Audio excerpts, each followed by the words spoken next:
হয় নীলোৎপল চাওক বিগত দিনটোত অৰ্থাৎ কালি বিগত দিনটোৰ বিয়লি বেলা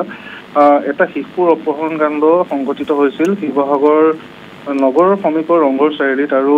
শিশুটোক নিজ গৃহৰ সন্মুখৰ পৰা এজন ব্যক্তিয়ে ফুচুলাই লৈ গৈছিল আৰু আজি সেই সমগ্ৰ ঘটনা পোহৰলৈ পৰিয়ালৰ লোকে এজাহাৰ দাখিল কৰিছিল জয়সাগৰ আৰক্ষী থানাত আৰু শিশুটো কোনোমতে কৌশলেৰে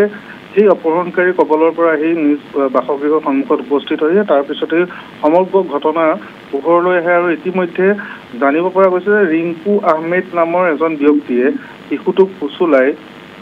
নিজ গৃহৰ সন্মুখৰ পৰাই লৈ গৈছিল আৰু মৰিয়নিলৈ লৈ যোৱা হৈছিল আৰু মৰিয়নিত কোনো শিশু সৰবৰাহকাৰী এটা দলক এই শিশুটোক দিয়াৰ কথা আছিল কিন্তু সেই শিশুটোৱে পলাই আহিবলৈ সক্ষম হয় অৱশেষত আহি নিজ বাসগৃহৰ সন্মুখত উপস্থিত হৈ আৰু সবিশেষ জনাৰ পিছতেই স্থানীয় লোকে ৰিংকু আহমেদ নামৰ যিজন ব্যক্তি সেই ব্যক্তিগৰাকীক কৰায়ত্ব কৰা উত্তম মাধ্যম সোধা ইতিমধ্যে জয়সাগৰ আৰক্ষী থানাত তেওঁক চমজাই দিয়া হৈছে যে এই সমগ্ৰ ঘটনাই শিৱসাগৰ জিলাত চাঞ্চল্যৰ সৃষ্টি কৰিছে আৰু দিন দুপৰতেই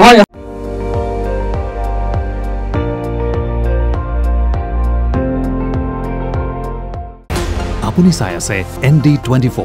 সৰ্বশ্ৰেষ্ঠ নহয় সৰ্বোত্তমৰ দৌৰ